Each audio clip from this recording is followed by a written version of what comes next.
नमस्कार, मैं हूं अभिषेक उपाध्याय। आप देख रहे हैं टॉप सीक्रेट। भारत का पाकिस्तान पर लगातार आक्रमण जारी है। जिस तरह से भारत ने पाकिस्तान में चुन चुन कर आतंकी ठिकानों को नेस्तनाबूद किया है, पाकिस्तान के होश फाख्ता हो गए हैं। मगर खबर इतनी ही नहीं है जितनी कि आप देख रहे हैं, खबर इससे भी कहीं बड़ी है। पाकिस्तान में एक साथ दो मोर्चे पर बगावत हो गई है। यहाँ पर यानी कि जो पीओके का इलाका है, जो पंजाब का इलाका है, यहाँ तो भारतीय फोर्सें लगातार अटैक कर रही हैं। यहाँ पर मिसाइल अटैक चल रहा है। दूसरी ओर वहीं बलूचिस्तान में भी हालात बहुत ही ज़्यादा भयावह हो चुके हैं। ठीक है, थोड़े समय पहले भारत का जो अटैक हुआ, इसके कुछ समय पहले ही बलूचिस्तान में जो बलोच लिबरेशन आर्मी, उसने पाकिस्तान के 7 सैनिकों की जान ले ली। खुले विद्रोह का ऐलान हो गया है। उनको ये मालूम था, उनको अंदाजा था कि भारत अटैक करने वाला है। और वो इसलिए मैं आपको कह रहा हूँ क्योंकि 7 मई को भारत में मॉक ड्रिल का एक फरमान जारी हो गया था कि मॉक ड्रिल करना है, अलर्ट रहना है सबको। और जो सिविल डिफेंस है भारत के 244 जिलों में, उसको अलर्ट किया गया था कि मॉक ड्रिल का बाकायदा आयोजन होगा और लोग सतर्क रहें। क्रैश ब्लैकआउट के समय किस तरह से रिस्पॉन्ड करना, इस तरह के सिक्योरिटी प्रोटोकॉल इशू किए जा रहे थे। तो इसका अंदेशा लग गया था कि भारत कुछ बड़ा करने वाला है 7 मई को। और ऐसा लगता है कि इसी अंदेशे से ठीक इसी टाइमिंग को मैच करते हुए उसके थोड़ा सा पहले बलोच लिबरेशन आर्मी ने अटैक कर दिया है। पाकिस्तान की आर्मी पर भयावह अटैक किया है। 7 पाकिस्तानी सैनिकों को मार दिया है। और इतना ही नहीं, ये लगातार सीरीज ऑफ अटैक चल रहा है। एक पाकिस्तान की वैन जिसमें कि कैदी भरे हुए थे और खासतौर पर बलोच कैदी थे जो बलूचिस्तान की आज़ादी के लिए लड़ रहे हैं, उनको वो वैन लेकर के जा रही थी। हैवी पाकिस्तानी मिलिट्री का डिप्लॉयमेंट था। वहाँ भी अटैक करके बलोचों ने उन कैदियों को छुड़ा लिया है जो वास्तव में बलोच लड़ाके थे। और उसमें भी 5 पाकिस्तानी सेना के जवानों का अपहरण कर लिया है। खबर ये भी आ रही है कि बलूचिस्तान में जगह जगह पर जो बिल्डिंग्स हैं, सरकारी बिल्डिंग्स जिसमें कि पाकिस्तान की आर्मी काबिज है, पाकिस्तान का एडमिनिस्ट्रेशन काबिज है, उसको आग के हवाले कर दिया गया है।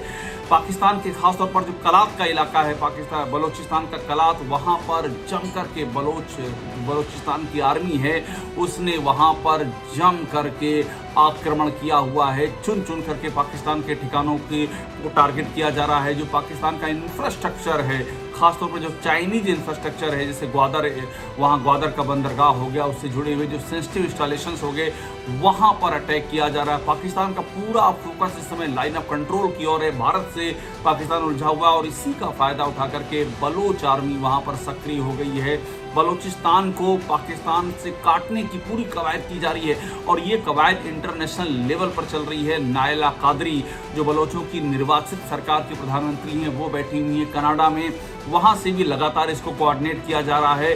तो बलूचिस्तान के जो नुमाइंदे हैं, जो बलोच आर्मी, उसको पूरी उम्मीद है कि यही वो टाइम है जब हम बलूचिस्तान को पाकिस्तान से काट करके अलग कर सकते हैं। और देखिए, एक बात और ध्यान रखनी होगी कि बलूचिस्तान कभी भी दिल से पाकिस्तान का था ही नहीं। ये इतिहास सबको पता है। खासतौर पर जो पाकिस्तान के बाशिंदे हैं और जो पाकिस्तान में इंटरेस्ट रखते हैं, उनको मालूम है कि बलूचिस्तान तो मोहम्मद अली जिन्ना जो पाकिस्तान के संस्थापक थे, वो बलूचिस्तान के वकील हुआ करते थे। और उन्होंने बाकायदा अंग्रेज़ों के सामने डिमांड रखी थी कि बलूचिस्तान को अलग राज्य का, अलग देश का दर्जा दिया जाए। ये उनकी डिमांड थी। वो बलूचिस्तान की ओर से हायर किए गए थे। और जब पाकिस्तान जब आज़ाद हुआ, उस वक्त भी बलूचिस्तान ने अलग स्वतंत्र देश होने की पूरी कवायद की और वो कुछ समय तक स्वतंत्र देश की रहा भी। लेकिन बाद में वह पाकिस्तान की आर्मी ने ज़बरदस्ती बलूचिस्तान पर कब्जा किया और तब से बलोच इस लड़ाई को लगातार जारी रखे हुए हैं। खास बात यह है कि उनको तहरीक तालिबान पाकिस्तान की TTP का भी इस समय पूरा समर्थन मिल रहा है। इनकी तालिबान साइड से भी इन बलोचों को इस समय ज़बरदस्त बैकअप मिल रहा है। तो कहानी ये है कि भारत जिस तरह से मुजफ्फराबाद में, जिस तरह से बहावलपुर में अलग अलग ठिकानों पर अटैक करके पाकिस्तान के टेरर इंफ्रास्ट्रक्चर को नेस्तनाबूद कर रहा है और पाकिस्तान की पूरा ध्यान उधर लगा हुआ है। पाकिस्तान की जो 31वीं कोर है, 31st कोर, जो कि बहावल में है, और जो रावलपिंडी में पाकिस्तान की कोर है, उन सब का पूरा फोकस है कि LOC पर किसी तरह से उनको ये डर, इसका अंदेशा सता रहा है कि भारत की फौजें भी अंदर दाखिल हो सकती है। तो उनका ध्यान पूरी तरह से वहाँ पर लगा हुआ और इसी का फायदा उठा करके बलोच लड़ाके पूरी ताकत से लड़ रहे हैं और अंदेशा इस बात का है कि सिंध आर्मी भी उतर सकती है मैदान, यानी कि इधर बलोच लड़ाके, उधर सिंध आर्मी और सामने इधर ऑपरेशन सिंदूर में भारतीय फौजें, भारत की जो सैन्य क्षमता है उसने पाकिस्तान के छक्के छुड़ा रखे हैं। तो कुल मिलाकर के कहानी इतनी है कि पाकिस्तान को कई हिस्सों में काटने की पूरी कवायद शुरू हो गई है और इसीलिए कहा जा रहा है कि ये जो पाकिस्तान के खिलाफ भारत का आक्रमण है ये इस बार निर्णायक आक्रमण होने जा रहा है। टॉप सीक्रेट को देखते रहिए, लाइक कीजिए, जरूर सब्सक्राइब कीजिए।